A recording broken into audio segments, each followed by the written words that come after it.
Hello everyone, সবাই কেমন আছো? আশা করি ভালো আছো। নতুন একটা ভিডিওতে সুস্বাগতম। আজকে শেয়ার করছি তোমাদের সাথে দারুণ সুন্দর একটা রেসিপি, আলুর ঝুরি ভাজা। তো এটা একদম সহজ পদ্ধতিতে আমি তোমাদের সাথে শেয়ার করছি, একদম অল্প সময়ে। তো এটা আমরা ঝুরি ভাজাটা আমরা অনেক দিন রেখে, অনেক দিন বলতে প্রায় 2-3 মাস রেখেও আমরা খেতে পারি, যদি এটা ভালোভাবে রাখতে পারো। তো এখানে দেখো আমি 2টা আলু নিয়েছি, 2টা আলু আমি ছুলে তারপরে ধুয়ে রেখেছি। আর দেখো একটা বড় সাইজের একটা ছোট সাইজের রেখেছি। আর এটা কিন্তু আমি এটা এমন লম্বাভাবে এটা কুড়াতে হবে। তো দেখো আমি কুড়িয়ে দেখাচ্ছি তোমাদের একটু। এটা কিন্তু মানে আমরা মানে সবসময় যেমনভাবে কুড়াই এমনভাবে হবে না, এটা লম্বা করে কুড়াতে হবে। আর এই যে আমি এই যে কুড়াচ্ছি, এটা সবার ঘরেই থাকে। তো এটা দেখো কি সুন্দর, মানে দেখতে একদম মানে চাউমিনের মতন দেখাচ্ছে। তো এমন লম্বা করে এটা কুড়াতে হবে, আর একদম অল্প সময়ে সহজ পদ্ধতিতে তোমাদের এটা আমি শেয়ার করছি। তো দেখো আমার এই 2টা আলু দিয়ে এতটুকু হয়েছে, আর কেমন হয়েছে তোমাদের একটু দেখিয়ে দিলাম। আর এই মানে এই জিনিসটা অবশ্যই ফলো রাখবে, যেটা লম্বা করে কুড়াতে হবে। তো দেখো এখন আমি এটা জল দিয়ে দিচ্ছি। আর দেখো এই যে এই আলুটা আমি ভালোভাবে যতক্ষণ অবধি পরিষ্কার জল না হচ্ছে ততক্ষণ অবধি আমার ধুতে হবে। তো আমি এটা 4-5 বার ধোয়ার পর এই যে দেখো এই পরিষ্কার জলটা এসেছে। তো আমি অনেক ভালোভাবে এটা ধুয়েছি, যাতে ফেনাটা, উপরের ফেনাটা, লাল কালারটা চলে যায়। তো 4-5 বার ধোয়ার পরে এই পরিষ্কার জলটা এসেছে। তোমরা অবশ্যই এটা জলটা পরিষ্কার মানে ভালোভাবে ধুতে হবে। তো দেখো ধোয়ার পরে এটা আমি এখন ছেঁকে নিয়েছি। তো এখন আরেকটা জিনিস হলো, এটাও তোমরা ভালোভাবে ফলো করবে। আমি ফ্রিজ থেকে 1 বোতল জল ফ্রিজে দিয়ে রেখেছিলাম।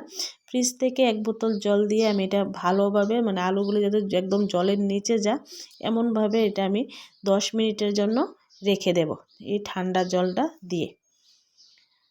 তো চলো 10 মিনিট পরে চলে আসলাম। তো এখন এটা আমি এটার মধ্যে ছেঁকে নেব। আর আলুগুলো আমি এটার মধ্যে ধুয়েছিলাম, এই জন্য আলুগুলি একটু লেগে আছে। তো সমস্যা নেই, এখন এটার মধ্যে আমি আলুগুলি ভালোভাবে ছেঁকে নেব। কারণ আলুটা জল মানে জলটা কিন্তু ভালোভাবে ঝরতে হবে, আর না হলে জল যদি থাকে তাহলে আলু কিন্তু ভাজাটা মুচমুচে হবে না। তো দেখো আমি প্রায় 15 মিনিট এটা আমি রেখে দিয়েছিলাম জলটা ঝরার জন্য। তো দেখো এখন আমি এটা ঢাকা দিয়ে রেখেছিলাম, যেহেতু 15 মিনিট রেখেছি। তো এটা আমি ঢাকা দিয়ে রেখেছিলাম। তো দেখো আমার আশা করি জল ছেড়ে গেছে, দেখতেই পারছো জলটা একদম ছেড়ে গেছে। তো আমি এখন বসিয়ে দিলাম গ্যাসের মধ্যে কড়াইয়া। আর এটা কিন্তু ভাজতে হবে একদম হাই ফ্লেমে। তো এখন আমি দেখো এটার সাথে আমি দেব বাদাম। এখন দিয়ে দিলাম বাদাম, এখন বাদাম আমার বেশি কিছু লাগবে না, বাদাম, শুকনো লঙ্কা, 4টে শুকনো লঙ্কা দিয়েছি, আর কারি পাতা দিয়ে দিলাম। তো আমার দেখো ভাজা হয়ে গেছে, তিনোটা একসাথে আমি ভেজে নিলাম। এগুলি দিয়ে আমরা মানে আমরা ভাজির সাথে বা কোনো চিড়া ভাজা বলো, চায়ের সাথে আমরা এটা খেতে পারি।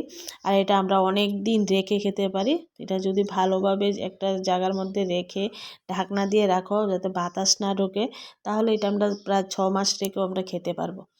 তো দেখো আমি এখন দিয়ে দিলাম তেলের মধ্যে আলুগুলি। আর আলুগুলির জলটা কিন্তু ভালোভাবে ঝরেছে, দেখতেই পারছো। তো এখন আলুগুলি আমি এখন ভেজে নেব। তোমরা যদি বেশি বানাতে চাও তো অবশ্যই আলুর পরিমাণটা বেশি দেবে।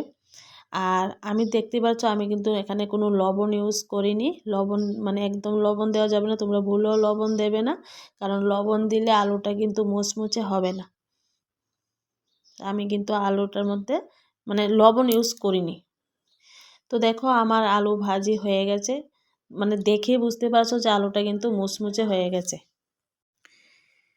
তো খুব সুন্দর হয়েছে ভাজাগুলি। তো তোমাদের আমি দেখিয়ে দেব কতটা মুচমুচে হয়েছে। তো আমার এইটুকু হয়েছে, দেখতেই পাচ্ছ। তো এখন আমি কারি পাতা, মরিচ যা আছে সব, বাদাম সবগুলি একসাথে মিক্সড করে নেব। তারপর আমি একটা ভালো জায়গাতে রেখে দেবো এটা, যাতে অনেক দিন, আমার যেহেতু পরিমাণে কম তো আমি তো আর বেশি দিন খেতে পারবো না, কিন্তু অনেক দিন থাকবে। আর এটা ভাজির সাথে খুব মানে সব কিছুর সাথে খুব টেস্ট লাগে এটা খেতে।